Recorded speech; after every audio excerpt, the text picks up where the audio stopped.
আমার মেয়ে সকালবেলা 21শে ফেব্রুয়ারির জন্য ফুল আনতে গেছিল ওই রুহুল আমিনের বাসায়। এটা রতিয়ার স্কুলের সঙ্গে বাড়ি ওনার, মানে ওনার সঙ্গে বাড়ি, ওনার আঙিনার সামনে একটা ফুলের বাগান আছে।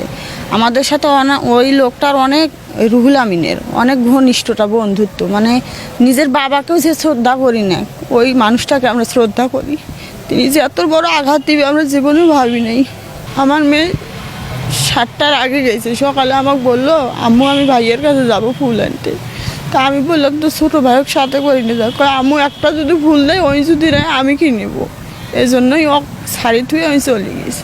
যা দেখে ওরা ঘুম থেকে ওঠে নাই, ওনার বাড়িতে কেউ থাকে না, শুধু উনি একাই থাকে। ওনার ছেলে মেয়ে ওরা সবাই ঢাকায় থাকে, সচিব ঢাকায় চাকরি করে, এই জন্যই উনি একাই থাকে। আমার মেয়ে যা ডাকছে ভাইয়ে ভাইয়ে কয়েকবার ডাকছে, উনি বের হয়ে যাচ্ছে। আসার পরে বলে যে কী হয়েছে রে, কয় আজকে 21শে ফেব্রুয়ারি আমাকে ফুল দেও তো দুটো। কয় ফুল নিবি? কয় হ্যাঁ।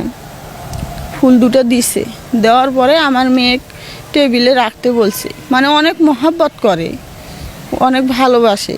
এই জন্যই আমার মেয়ে অতটা বুঝতে পারেনি। ছোটো বাচ্চা, 10 বছর বয়স চলতেছে, ক্লাস 4-এ, এইবারে 4-এ উঠেছে। তারপর আমার মেয়ে ফুলগুলো টেবিলে রাখতে বলছে।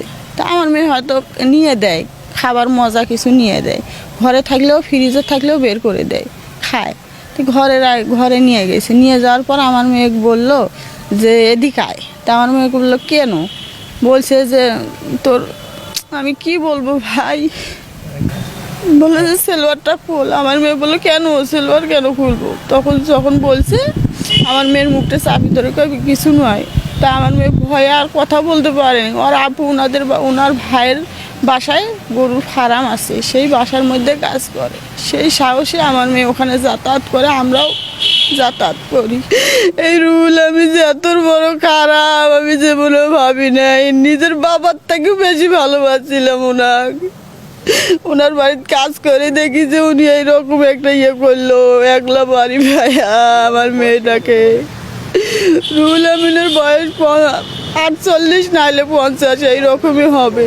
ওখানে অনেকজনেই অনেক কথা বলতিছে যে কিছু করতে পারবে না, নিয়ে যা কি হবে, আপনার মেয়েকে বিয়ে দেওয়া লাগবে, এটা মামলা চলতেই থাকবে, এটা শেষ হবে না, এটা শেষ করতে পারবেন না। ওরা আমার একটা মেয়ে দেখিয়ে সবও বলে যে আমি বিয়ে দিতে পারবো না, আল্লাহ আমার কাছে। আমার স্বামী বলতেছে যে ওনার বাচ্চা কাচ্চা ছেলে মেয়েকে আমি কত লালন পালন কোলে কাকে করে মানুষ করছি, কোনো দিন এরকম খারাপ নজরে আমি দেখি নেই। কিন্তু উনি যে আমার মেয়েকে এইরকম একটা খারাপ ইয়ের মধ্যে রাখবে আমি জীবনেও কল্পনা করতে পারি নাই। মানুষ না, ওনার ছেলে সচিব, ওনার ভাতিজা উকিল, এইসবের হুমকি দেখায় আমাদেরকে। ওনার টাকা আছে, আমরা গরিব, আমাদের টাকা নাই। ওনার বাড়িতে কাজ করে আমাদের পেট চলে, এইটাকে আমরা গরিব বলে আমাদের এই অবস্থা। এটার আমি বিচার চাই, এটার আমি বিচার চাই।